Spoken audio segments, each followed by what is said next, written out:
Hello, everyone. Welcome back to Falcons Central Radio Show on the Pro Football Central Radio Network. I'm Aaron Freeman, co-host with my good buddy Scott Karasik. This week we are celebrating the Falcons' win over the Saints. They have swept the Saints for the first time in nine seasons. Since The Falcons, 2005. yeah. So basically, there are people that are Falcon fans that weren't even born the last time the Falcons swept the Saints. But we're going to be talking about that Falcons Saints win, as well as previewing their Week 17 matchup against the Carolina Panthers. Help us do that. We brought on Joe Riollano of Carolina Chronicles. And basically the Falcons and Panthers are going to be playing for the playoffs. So winner gets in the playoffs. So that is going to be very exciting. Have we had that in the NFC South lately? It's usually just like, it's pretty much decided by this point in the year. Usually it's the Saints, the Falcons, and the Panthers. Someone runs away with the division. But this week we got classic NFC East in the NFC South matchup where the loser gets bounced. But welcome to the show, Joe. Thank you, Aaron. I'm really glad to be here. It's an honor and a privilege. I have Scott on the show on Wednesday, southbound and down over at CarolinaCatChronicles.com. And I'm glad he asked me to come on. I'm really looking forward to this. So I guess first we got to talk about this Falcons Saints game. Joe, did you get the chance to catch the game? We have a Carolina Panthers fan club here in Charleston, South Carolina, which is where I live. And we hang out at Southside 17 at Tanger Outlets. Great bar, great restaurant. And they have TV set up everywhere. So we have our own section where we sit in with the big screen TV. It's actually a pull down. But we asked them to put it on one of the surrounding TVs. So we were kind of eyeballing both games. I didn't get to see as much as I would have liked because the Panthers were, in a battle themselves. But I did catch bits and pieces. Okay. Well, you missed a good one because, if you're a Falcon fan, because it was probably, Scott, you agree, probably the most complete game for the Falcons all year long? Yeah, easily. Offense, defense, special teams. Outside of that 99-yard kickoff return at the beginning of the game, and basically once they said, oh, hey, we're up by 10 points, we'll go prevent. You guys can score a touchdown here. We don't care. Once they did that, we're up by 13 points. You can score a touchdown here. No, it doesn't really matter. I was okay with it. I thought it was a great game. Robert McClain has been clutch against Drew Brees. I would bring him back just for games against the Saints. Because it seems like every time the Falcons play the Saints, he's getting a pick or a tackle that's clutch at the right moment. That 3rd and 6 where he hits the guy, short 2 yards. He just steps it up against the Saints. So maybe he hates the Saints as much as we do, but as whatever, I just want to bring him back for those games. Yeah. It was a clutch game. It was a fun game to watch. Desmond Trufant was Desmond Trufant. Keenan Lewis spouted off at the mouth, and then Matt Ryan said, oh, I heard what you said. Threw at him 9 times, completed 9 passes for 110 yards. Jeez.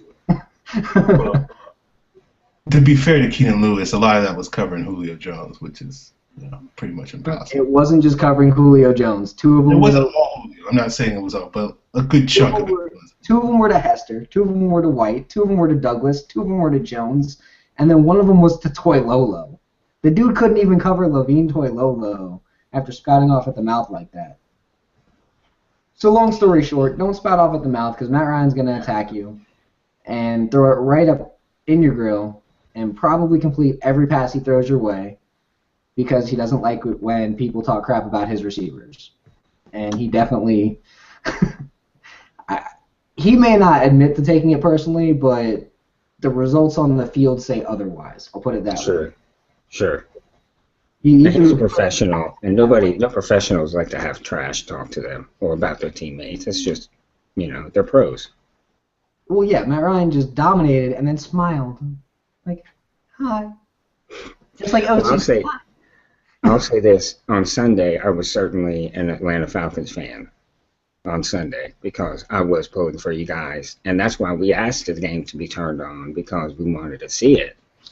It was on another TV, but kind of far away from us, so they put it on where we could watch it, and we were pleased with the outcome, to say the least.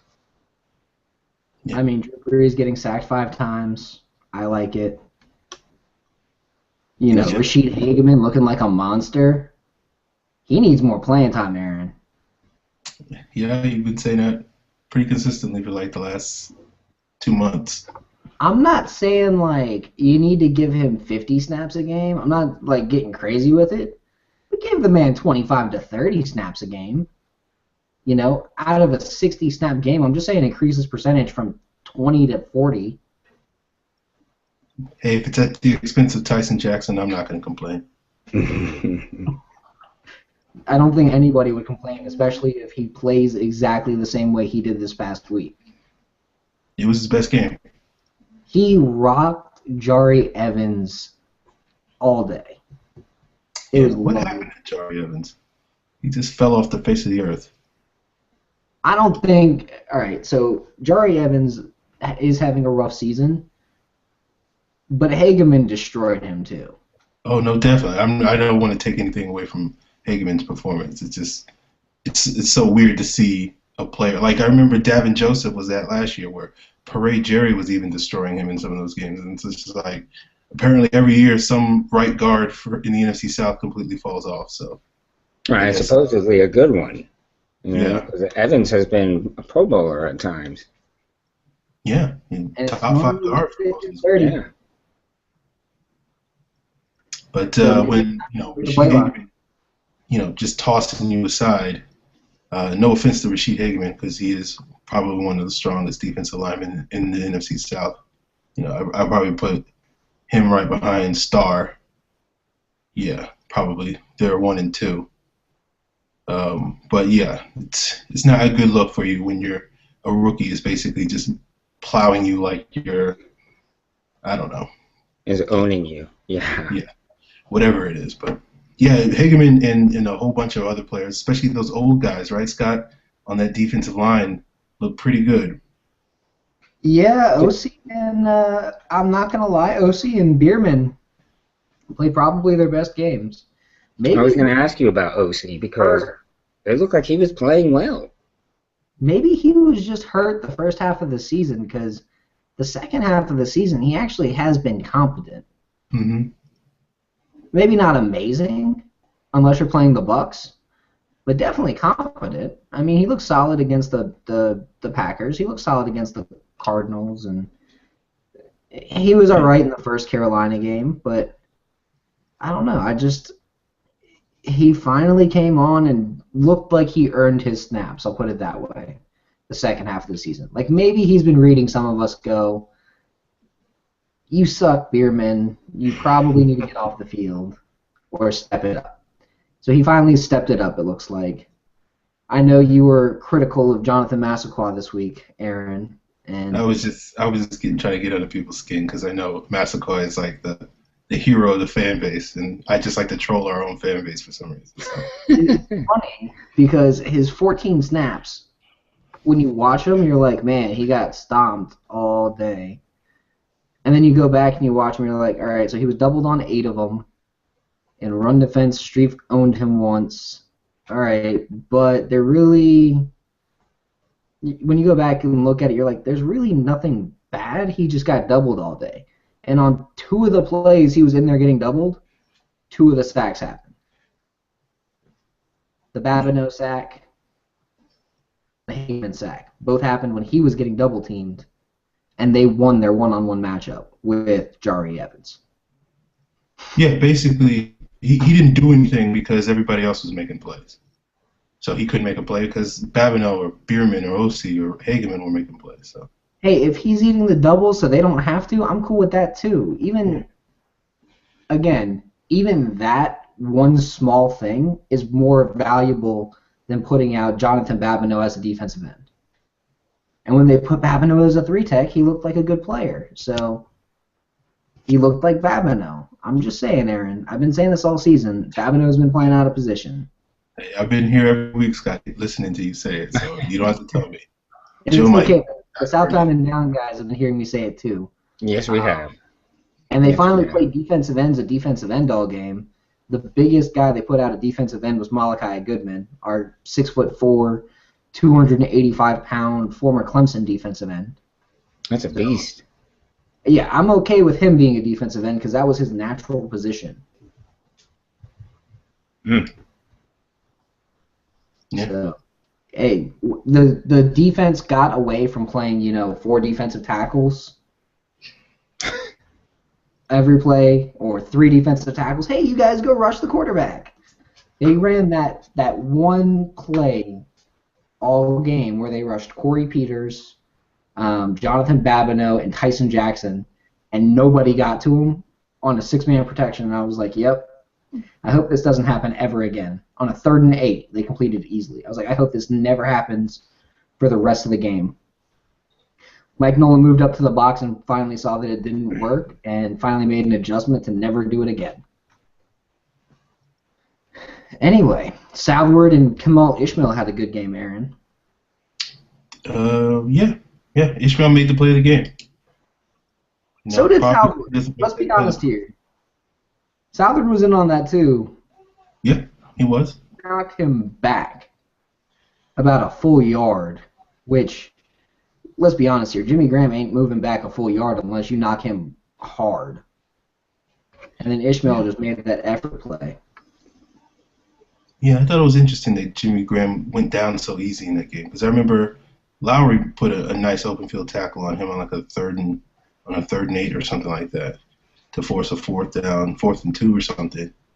And it was interesting because Jimmy Graham has pretty much been a Falcon killer for the last half decade, but on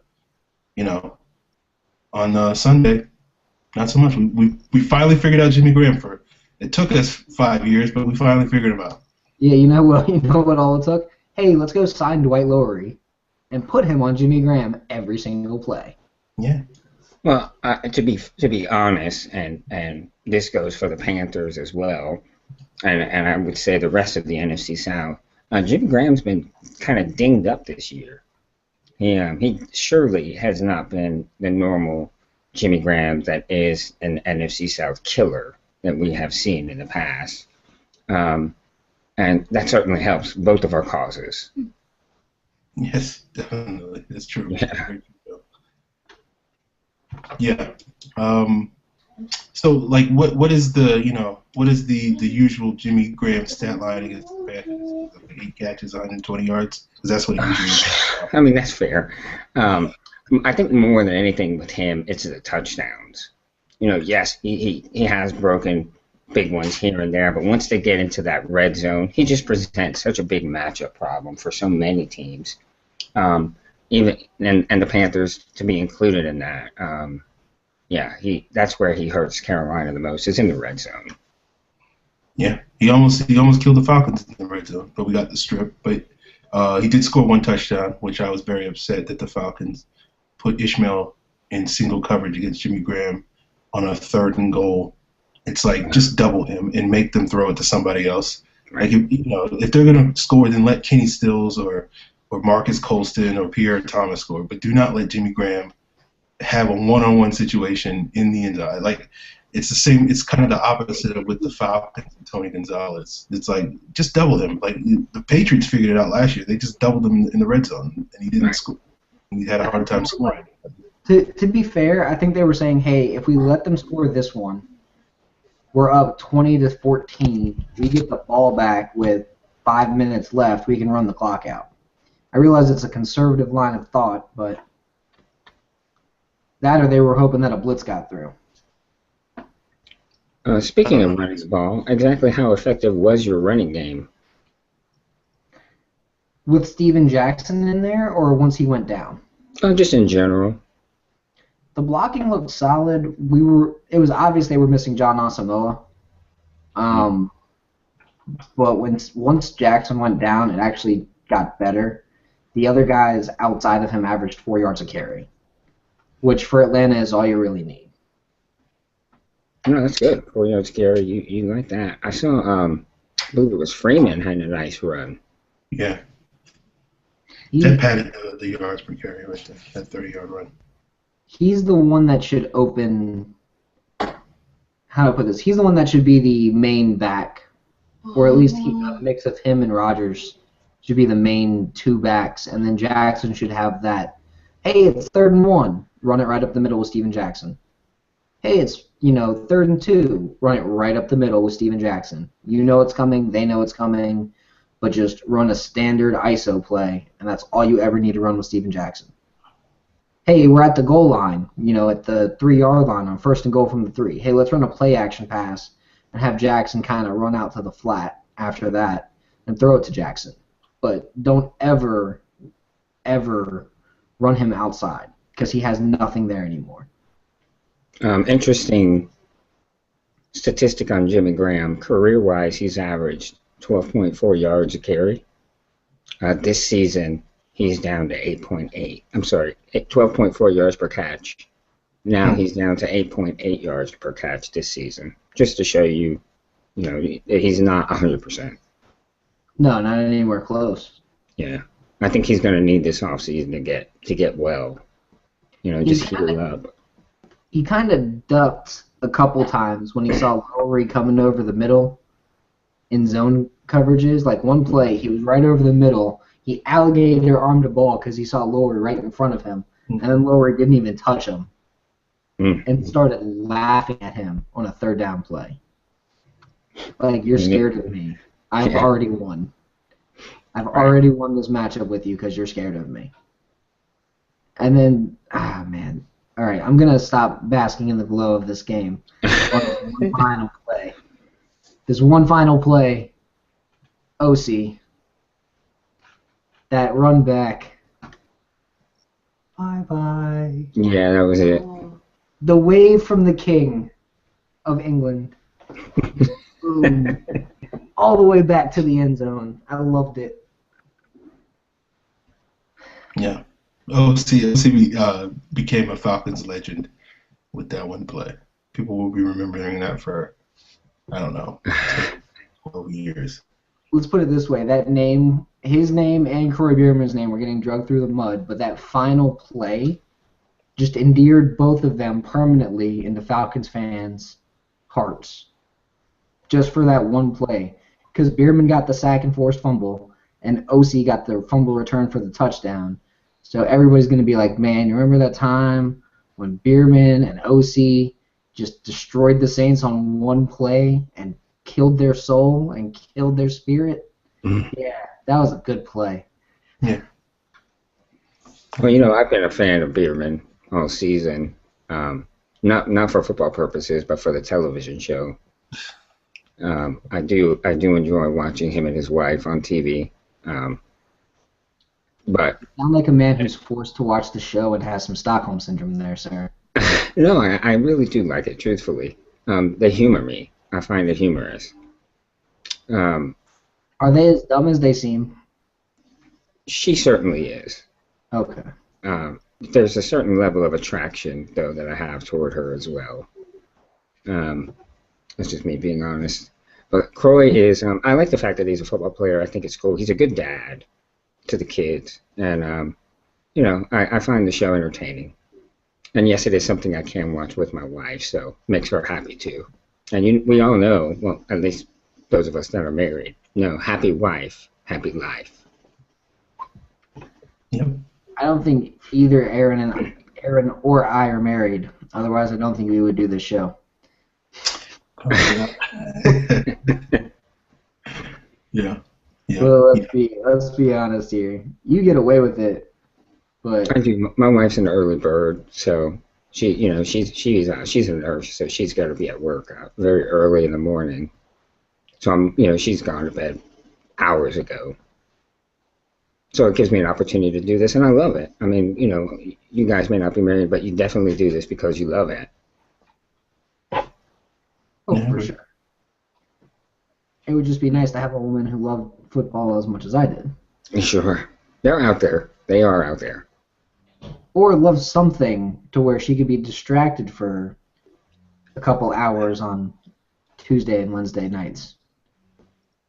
while I did these shows. Um, So to all you single ladies out there, all the single ladies, if she's into World of Warcraft, that's cool too. Just like something, distract her. Got a Match.com profile for Scott. There you go. Right now. Anyway, all right. So we're going to preview this coming game, and we've got a couple questions for you. Josh Norman, leading it off. Josh Norman, he's been playing well this year. I remember telling you at the beginning of the season that Thomas Deku sucks, and that Josh Norman and Benny Benwickery were probably your best corners. And so far, that's turned out to be not only true, but the gospel, because you've already cut Antoine Cason. We did, thank God. I'm sorry it took so long, frankly. You've already benched Thomas Deku, which, again, Falcons fans here are laughing. When Dwight Lowery was better the first game, because we're like, oh, hey, he doesn't miss tackles or take bad angles, we knew it was like, oh, man, that's what a good safety looks like? Holy crap. And yes, Aaron, I was wrong about Lowery. I was going to let it go because I've been I don't want to get called out on all the things I've been wrong about this year. So I don't mind admitting that I was wrong about Dwight Lowery. I thought he was going to suck this year. He's been vastly superior to anything I thought he was going to be. And I'm saying bring him back for at least 2 more years. You know? Because he's a good fit. Now, William Moore could go, but... That hurts my heart right there. Don't get me wrong, I love Willie Moe, but he can't stay healthy. Just like Sean Weatherspoon. Love both those guys. But neither one of them can stay healthy. If both of them were off the Falcons next year, it wouldn't kill me.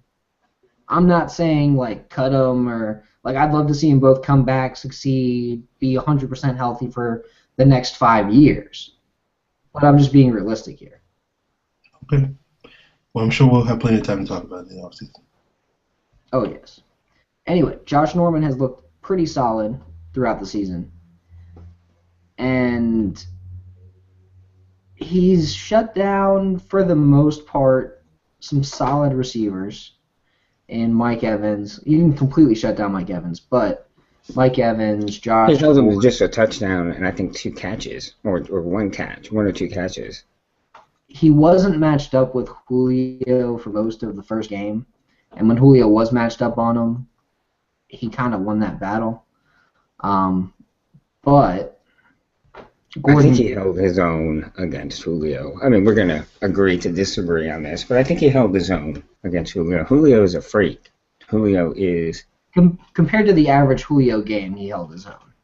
I would agree with Joe. I think you could make the argument that Josh Norman has done a better job on Julio than any other quarterback this year. Which, to be fair, I'm not saying it's like that's a big feat. He still allowed 60 yards, 6 out of 10 passes to be completed. Like, he wasn't amazing on Julio, but he was still better than anybody else has been. Well, I think with Julio, you go into it knowing you're not going to be able to completely shut him down. If you can hold him to 6 catches for 60 yards, you can be proud of yourself. You've accomplished something because he is that great of a receiver. Well, and here's the thing with Josh Norman. He's flipped sides since that game. Because you cut Cason, he moved from the right side to the left side from all the film I've seen. So he won't be matched up with Julio for most of the game. He'll be matched up with Roddy White. Unless they want to do matchup corners and put him back over to the other side. Right. I don't know if Josh Norman faces Julio. I think it's Benny Benwickery. And I don't think he matches up with Julio well at all. A 5'9" speed corner versus a physical, fast wide receiver like Julio. I don't think it's a good matchup depending on the hip injury. Benny is actually about 6 foot tall. He only runs a 4.5. Okay, that's not a burner. I mean, that's decent speed. But with him, he's pretty physical, and he has a 41-inch vertical. I mean, you've seen the guy he's made some really great plays for being a rookie. Personally, I would prefer Norman to be the man that covers Julio, just because he's got a little more seasoning. He's matched up already against him once, and he's got the experience. So that would be my preference. Bene is going to be a playmaker. I really believe, and in the end, Bene could actually be a better corner than Norman once he gets a couple seasons under his belt. But that would be what I'd like to see. I'd like to see Norman on Julio for most of the game. Interesting, because I thought in that first matchup, Norman did a pretty good job at the beginning of the game, and then Matt Ryan kind of stopped looking towards Julio, and that's probably one of the reasons why Julio had one of his, relatively speaking, a relatively quiet game that week. And so I do think if the Panthers are smart, they will try to do that again and hope that, I guess, lightning will strike twice or whatever. Right. But I think Norman does a pretty good job against Julio, because traditionally Julio has the most trouble with long corners, and Norman's, 6 foot, has pretty good length. Length, he does. Those guys tend to give Julio the most trouble just because from a size frame perspective, they can do a lot better job contesting those catches. Right. And Josh Norman has a knack for the ball.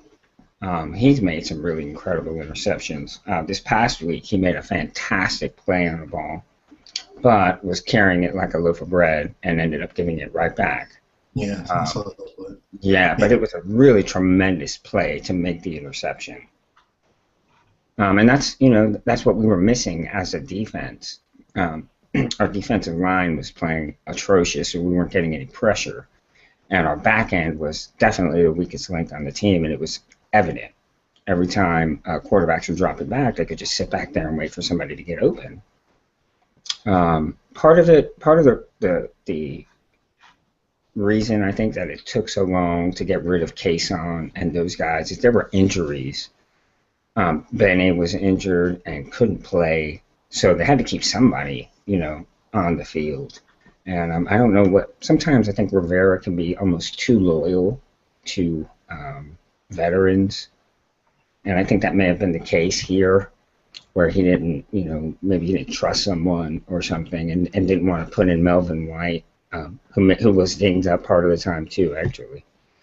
But once Bene became healthy and they were able to let Kason go, we really saw a turnaround in the secondary, and then we got healthy along the front again, and we've been able to generate some pressure, so we've seen our turnovers go up, which is the biggest thing, because last year, we led the league in sacks, and we were up at the top in turnovers. And that's both of those things we've been missing this year, so it's affected our offense tremendously. You have worse field position, you have longer drives to try to sustain, offensive line play wasn't good, so starting on the defense, it was like a, it rolls downhill kind of thing, and affected the rest of the team. But I'm glad we've gotten that back end squared away. It's really made a difference for us here recently. Yeah, definitely. Because the strength of your team was always your front seven, and you had such a great front seven that you could kind of mask some of the deficiencies in your back end. But then with injuries and suspensions or whatever you want to call what happened to McCarty, your front seven wasn't quite up to its usual self, at least earlier in the season, and then I guess that kind of exposed some of the issues in the secondary. Oh, big time. Big time. We couldn't hide it at that point. Last year we were able to hide it and cover it. And our safety play was better last year, I thought, from where we started this year. I really liked Mike Mitchell in our system. To be honest with you, that was the biggest free agency loss for me, because I had really become a Mike Mitchell fan.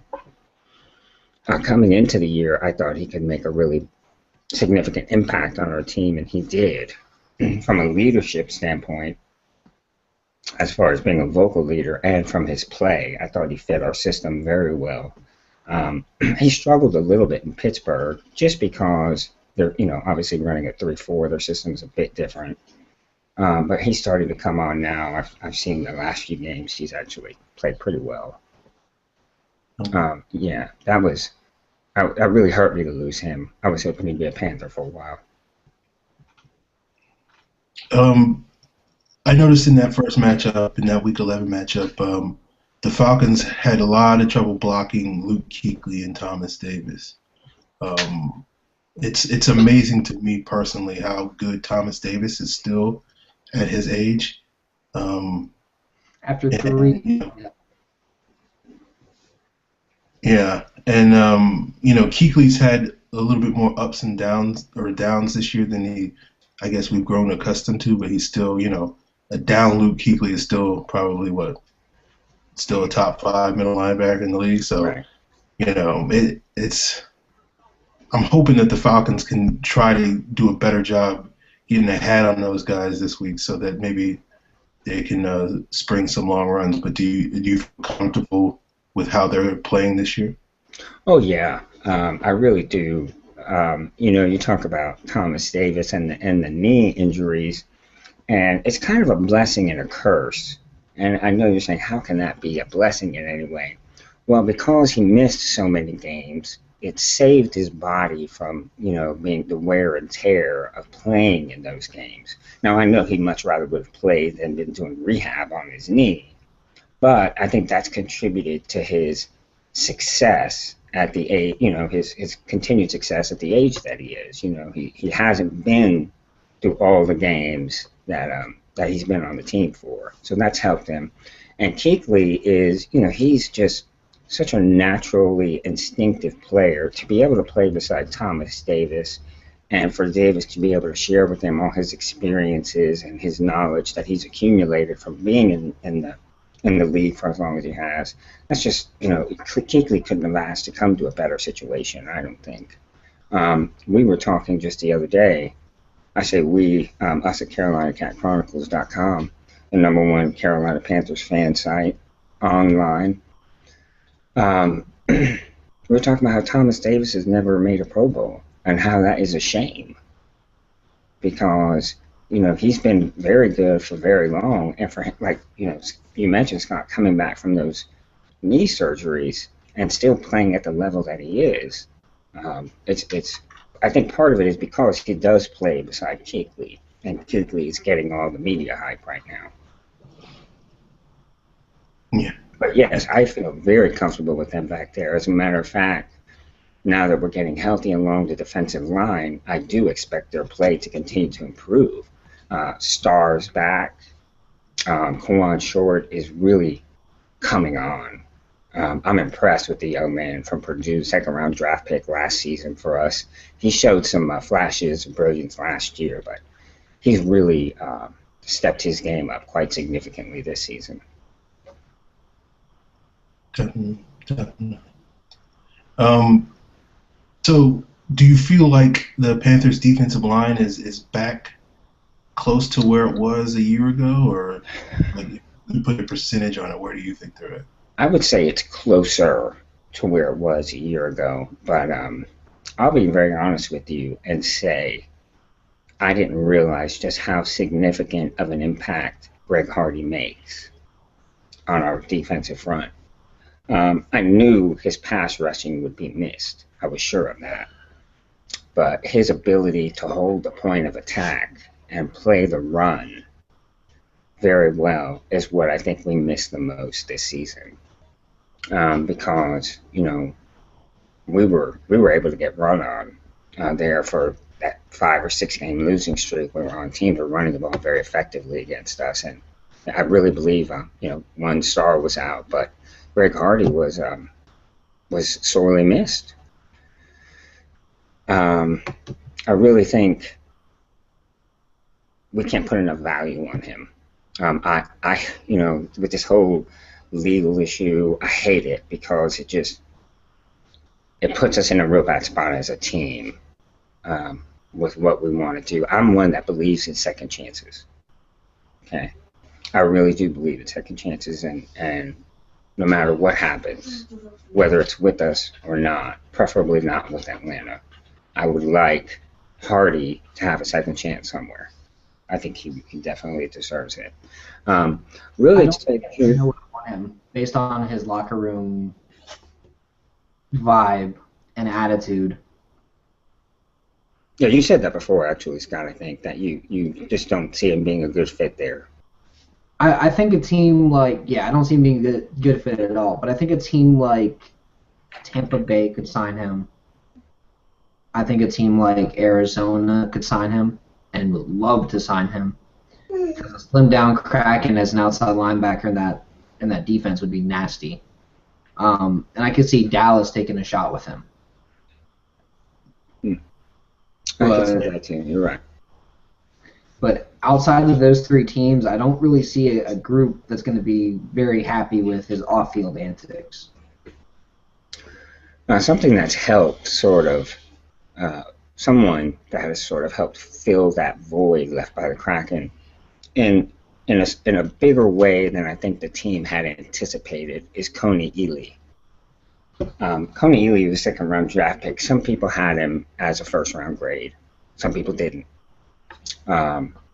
I think we would have liked to have brought him along slower, but because of injuries and Greg Hardy's loss, we had to sort of throw him in.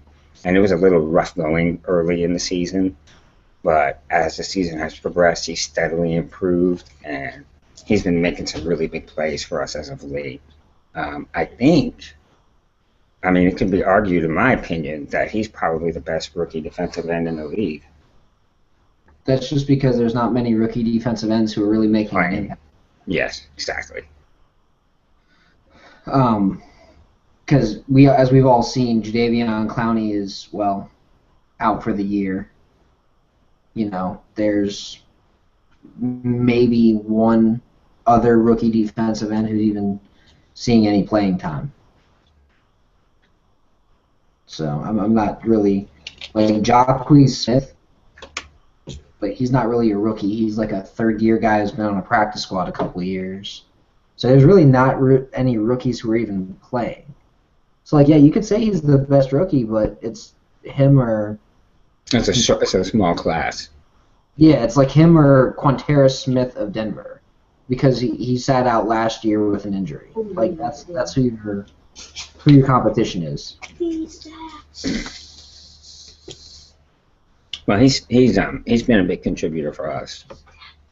In hindsight, it looks like a great draft by Gettleman, a great draft pick by Gettleman. Surely he didn't know we would lose Hardy, but sometimes it's better to be lucky than good. Yeah, and if the Panthers lose and have a top 10 pick this year, it wouldn't hurt to take an offensive lineman, especially if that kid from Notre Dame comes out, because he could really change the offensive line for the good. You've got some solid guards. I'm not going to lie and say that these guys are awful. I do like Trey Turner. I think Norwell's improved from where anybody thought he was. But I don't think you've got the left tackle of the future on your roster. And I do think Byron Bell's a right tackle naturally. Right, and to be honest with you, I think we're set at right tackle. Remmers has come in and has really impressed. He's graded out positively every week since he's been starting on PFF. And actually, a couple of those weeks, he's been the highest graded out player on the offensive line. Bell, oh, man, we call him the human turnstile. Because I like the guy. He's likable. He's a likable fellow, but he just, I don't know. He can't put it together on the field. We've talked with some people who have. What's that? Like Sam Baker. Okay. Okay. I remember you saying you were so glad he was gone when he left. He didn't leave. He just got injured for like the 8th time of his career. But no, Sam Baker, he was a human turnstile. And then now that Jake Matthews is locking down the left side of the line, the Falcons look really good. And Ryan Schrader is looking really good. And I think Schrader versus Charles Johnson might be the most important matchup of the week, because Schrader has looked like a legitimate starting right tackle in the NFL.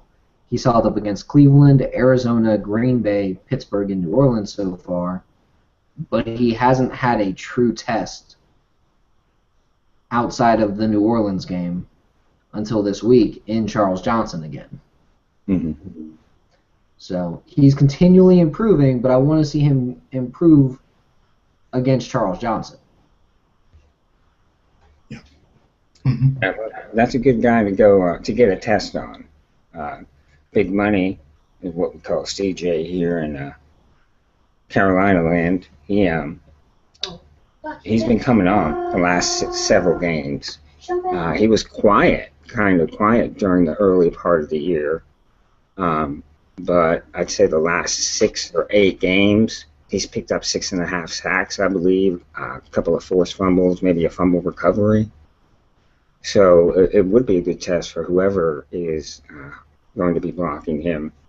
And, to be honest with you, we needed it. We really needed that sort of play from CJ because, without the Kraken, he's been the man. To be fair, he's a better player than the Kraken and always has been. Yeah, I think he's been more consistent. I would definitely say I think he's been more consistent.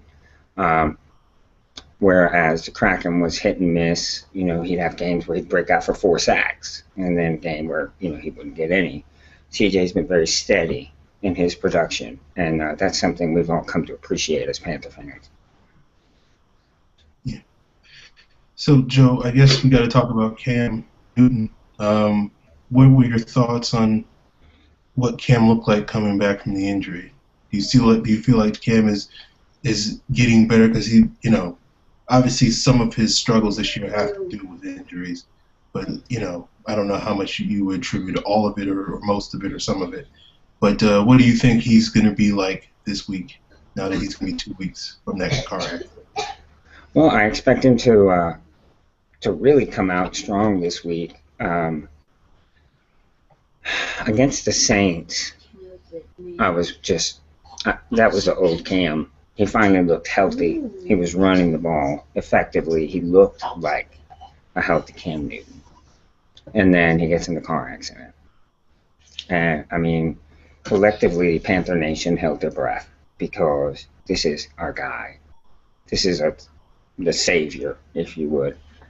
And, Well, to be fair, when everybody saw the pictures of that accident, they were like, holy crap, I hope he's okay. Right, and, that's something we talked about on our site was how classy the Falcons organization was by them tweeting out, best wishes for a speedy recovery, that sort of thing. That is something that, as Panther fans, we appreciate and respect. So we're certainly grateful for that. The way he played in that game was great. Derek Anderson obviously beat the Bucs the following week, and then this past week, Cam came out and was not gun shy. That was the biggest concern for me. Was I thought he'd be a little bit gun shy, a little bit timid, not willing to just pull the rock down and run when he had to. But no, he had no problem doing that. I think I'm one that believes when Cam starts the game off running, carrying the ball, and is able to run the ball effectively, he's a better quarterback as the game progresses. He gets into the flow, his juices start going. He just plays better, more accurate. And he did that. He did that early in the game. He was running the ball well. But I do believe there was some residual effect from the back injury. This week, I don't expect there to be. So I expect him to be near 100%. Nope.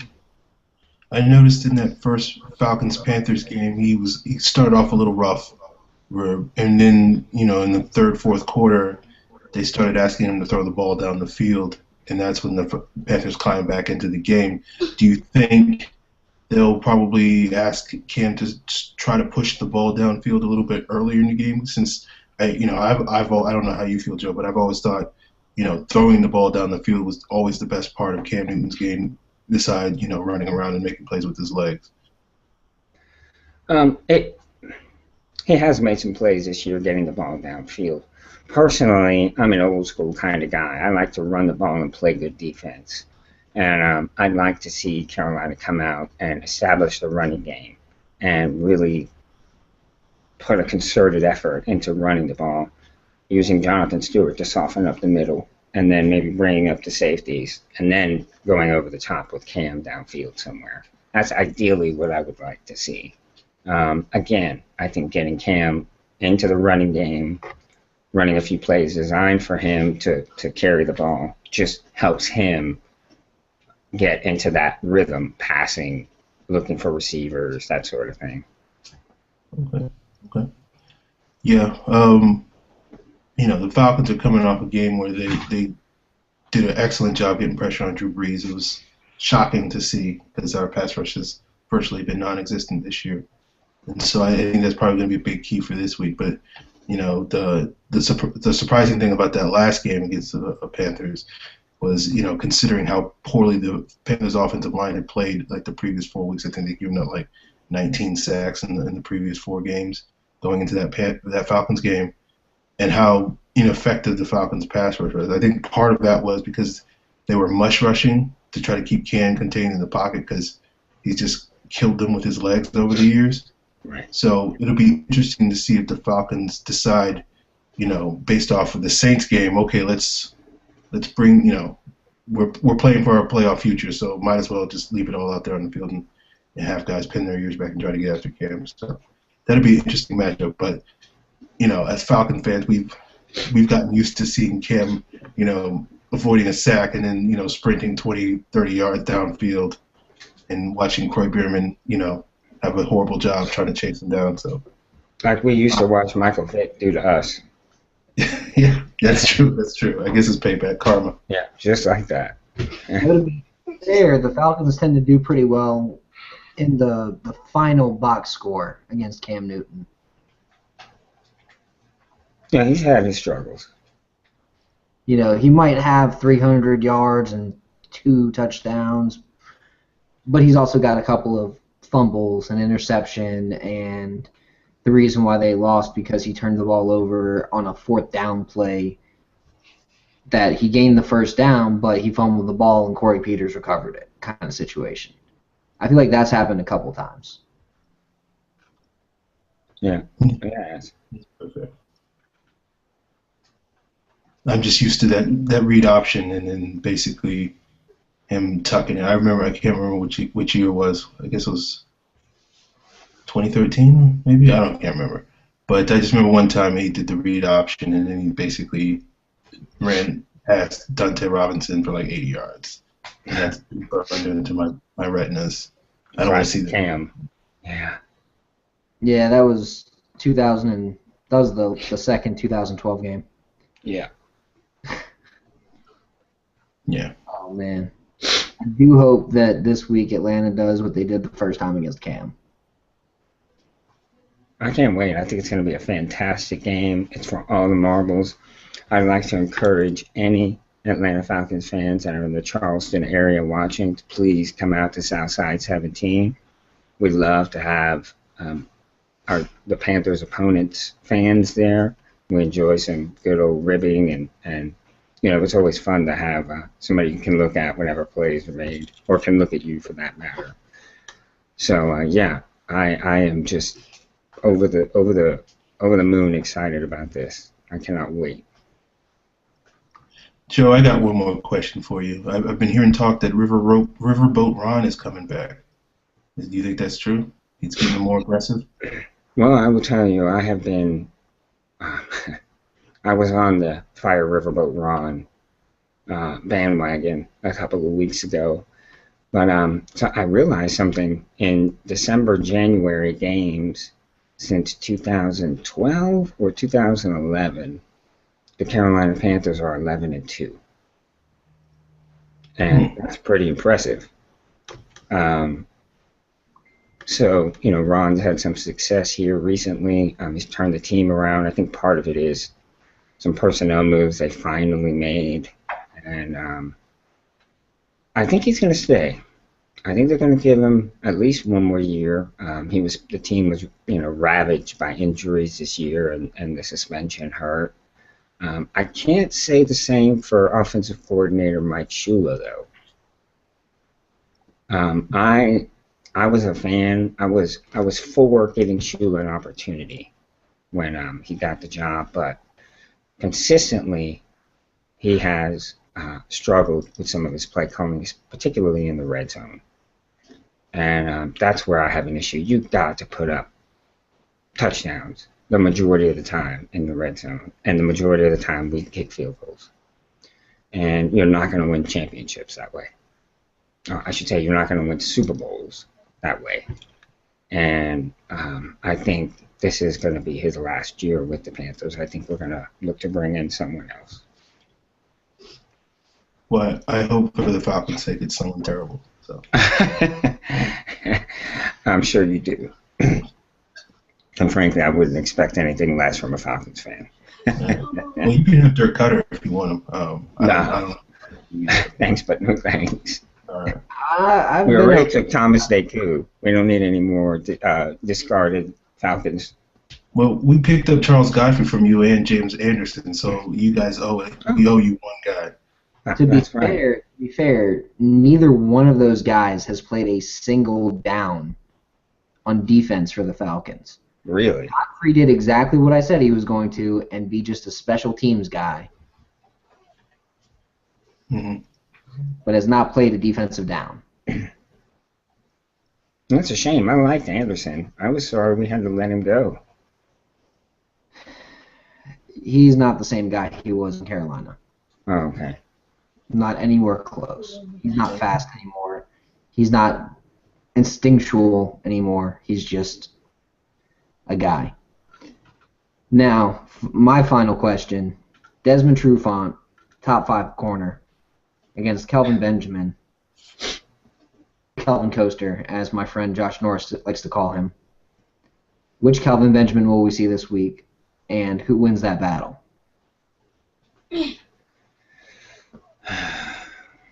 Well, you know I'm a homer. You know I'm a homer. Kelvin Benjamin has a chance to go over 1,000 yards this week as a rookie. I think that should serve as enough motivation for him. He's at 999. If he doesn't go over 1,000, then he really. Is it that high? I didn't realize he had that many. Yeah. Oh, okay. Well, I thought he had like 40 more or something to get. He's a screen pass, dude. A screen pass, and you'll get a a smoke pass. Yeah. Well, great. I hope he shows up. We need him. We've needed him all season. I think he's come in and had a much bigger impact than I anticipated. I know when we drafted him, I'll be honest, I was a bit disappointed. I didn't think he could come in and make the contributions that he has. Now I'm more than thankful that we were able to pick him up when we did. Trufant is good. There's no doubt about it. He's definitely emerging as one of the premier corners in the league, especially in our division, and it's going to be a good matchup. At this point of the year, rookies aren't really rookies anymore. They've gotten most of a season under their belt. So I'm really anxious to see how he does in his matchup. I'm going to say Kelvin gets the win, though. He'll have the better game of the two. Of course. You wouldn't expect me to say anything less, would you? No, not really.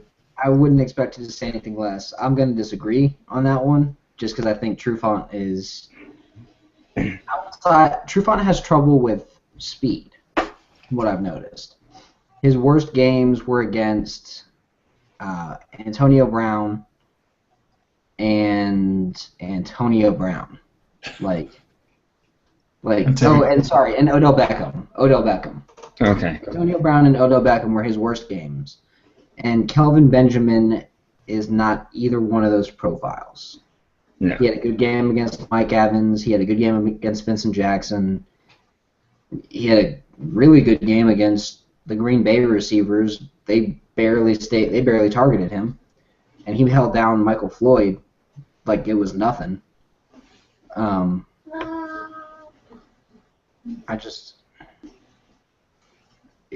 I'm having trouble figuring out how Kelvin Benjamin wins that matchup. Because he did beat Benjamin in the first time, too. Well, good. Maybe that'll serve as some motivation for Kelvin. Maybe. Outside of that one perfectly thrown pass for the touchdown, too, I feel like Trufant had an amazing. They just always targeted Benjamin. The Trufant will be motivated too because he gave up that touchdown, so I think he's going to try to keep him out of the end zone this week. So that'll be a good matchup. I think he's trying to get one more pick. All right, Scott, you want to get into these mailbag questions? Yeah, we might as well. All right. We don't have as many this week. I was a little surprised. I guess people are still celebrating the win. I guess we're on a day early. That's probably didn't help either. But Jesse Lalamindre, he asks, how surprised are you that the Falcons actually swept the Saints? #unreal. Considering I thought the Saints were garbage this year, not super surprised. But I'm surprised that the Falcons needed as much help in the first game as they did. This week is what I thought they were going to do. Like I wasn't expecting Atlanta's defense to hold up the way it did because I still thought Mike Nolan was going to be an idiot. But the fact that Mike Nolan finally played the right guys in the right spots, I can't complain. Atlanta played the way they finally should have. So when Atlanta's at their best, they're going to destroy this current iteration of the Saints because that line's falling apart and that defense has nobody in their secondary. Mm-hmm. I'm not going to lie, I was very surprised because I think back to that 2012 season where that was the best Falcon team, and that was probably the worst Saints team of the Mike Smith era, and the Falcons still didn't sweep the Saints. And so I was a little surprised. If you had told me that the Falcons would sweep the Saints at the beginning of the year, I would have been shocked. So yeah, I'm very surprised. I'm thrilled. To me, it's great to sweep the Saints for the first time in a long time, as I said at the top of the show, and to do it in such an emphatic fashion. Given the circumstances, needing to play for the playoffs and all that type of stuff. So. Yeah, I would agree with Jesse that it was unreal. So. I'm surprised.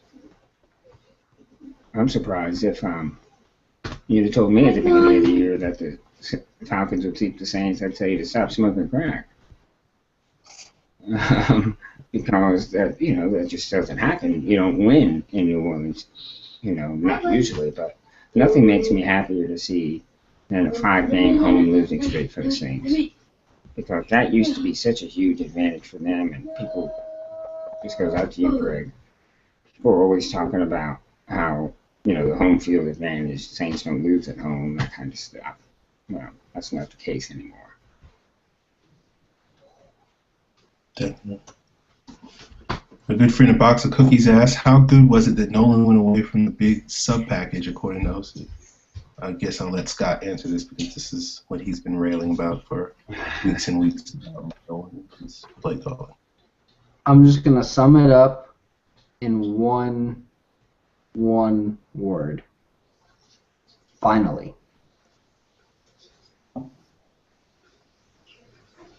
It took him long enough. It just finally. This is how the defense could have played. Aaron, remember when I said Atlanta has good run defenders at defensive end? And you said, no, they don't. That's why they're playing Babineau there. Yeah. And then they put Malachi Goodman out there, and they put OC, and they rotate in some Cliff Matthews, which I was okay with. And, they play defensive ends for about 154 snaps, the way I look at it. And they did put they had some 3 defensive end sets out there where Malachi Goodman was playing as a defensive tackle, really. But yeah, Atlanta played their speed rushing sets, and it finally worked. Took them long enough. That's all I'm going to say. They really needed to do it all year. Okay. Our last question is from Adam Holloway. He asks, why does everybody think we need a right tackle? Who should be the big target in free agency? Because no one else is seeing Skinny Claybo, as I call Ryan Schrader, play like a Skinny Claybo. Outside of Pro Football Focus, 99% of Falcons fans, and, people who understand the game and actually watch the Falcons, those people realize that Atlanta's got some pretty decent offensive linemen at the tackle positions.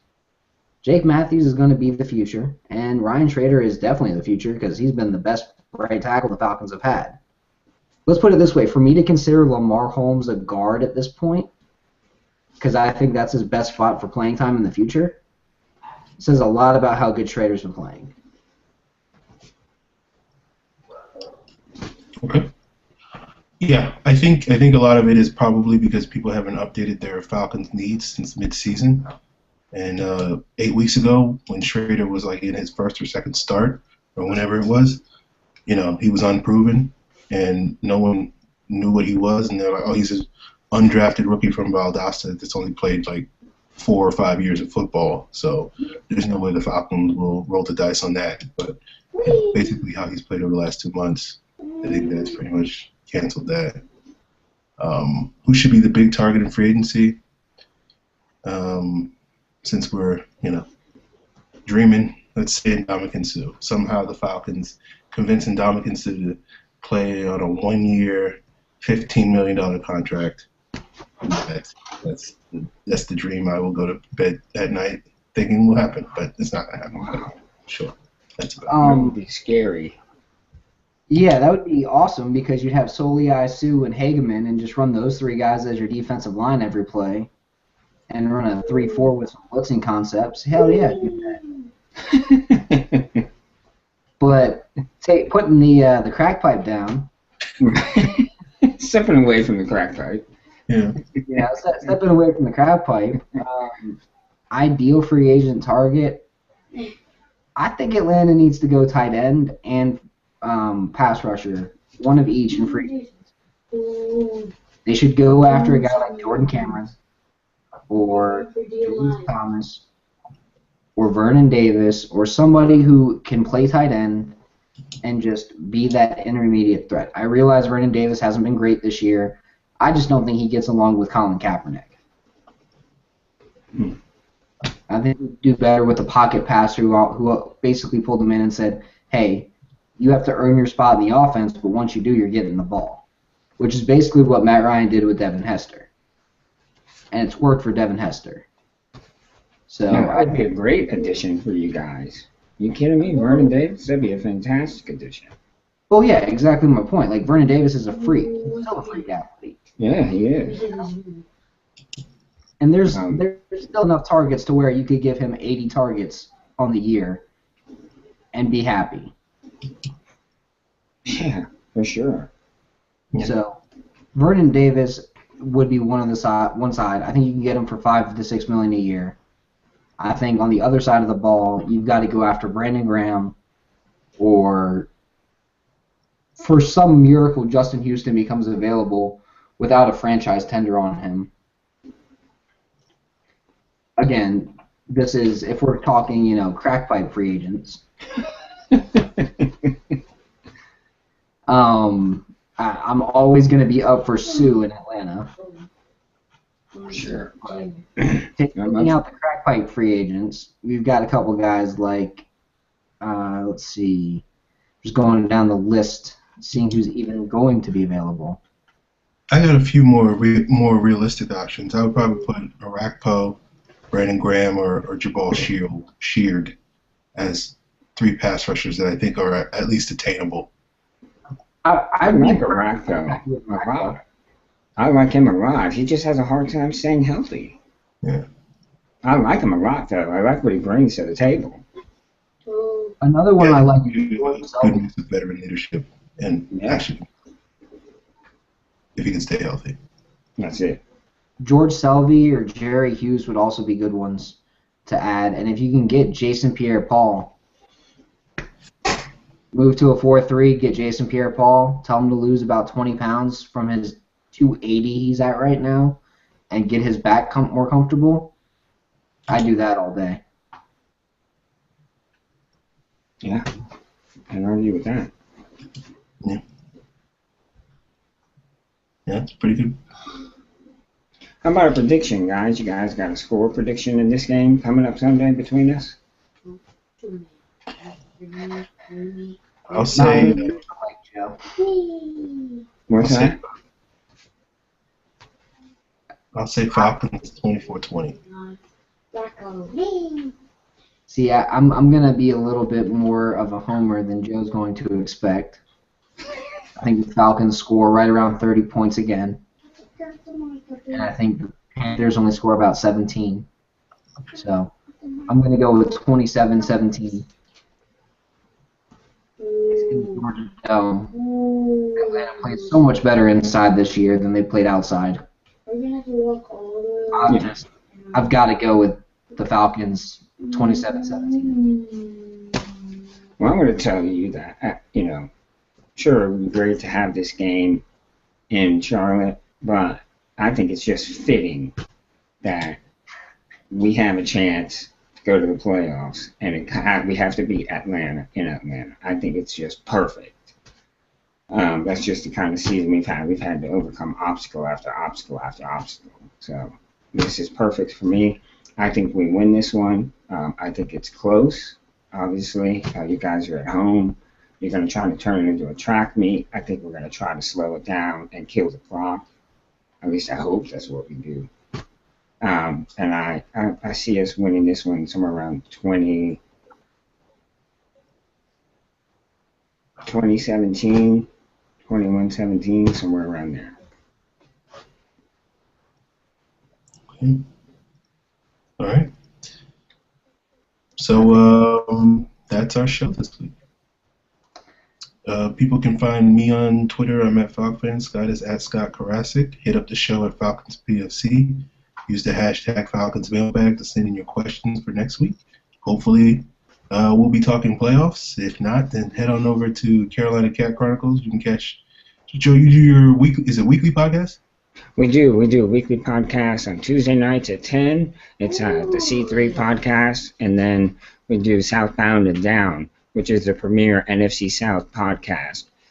Scott Karasik is a guest. We usually have a representative from each of the division teams on, and that's Wednesday nights, 10 o'clock. Yes, I feel like I'm the co-host, the regular Falcons representative. He is. He's there every week. You can catch me on Twitter at Joe Riollano. I am co-founder of CarolinaCatChronicles.com, and we have some exciting stuff going on right now. We just wrapped up our fantasy football league today, actually. We have a winner. Susan is her name. She is the inaugural season's fantasy football challenge at CarolinaCatChronicles.com. She is the winner. She's going to get a Kelvin Benjamin jersey and $300. So it's going to be a Merry Christmas for her. Yeah. That $300 is more valuable than the Benjamin jersey. Oh, go easy there, killer. It is. Well, to you maybe. For like $80. Well, I wish I could say it was autographed, but it won't be. Yeah, exactly. It's not autographed, so it's more valuable. The cash. But yeah, that's going on. We've got we're just getting ready to release next week on Monday our Mel Mayock's top 64 draft picks. Actually, we're starting the release Monday. It's 8 picks per day for 8 days. So please make sure to check it out. And guys, I want to thank you. I really do. I appreciate you having me on. It was a blast. I cannot wait until Sunday. This is for all the marbles. And all I can say is keep pounding. And I guess we're going to say rise up, and we're going to end it now.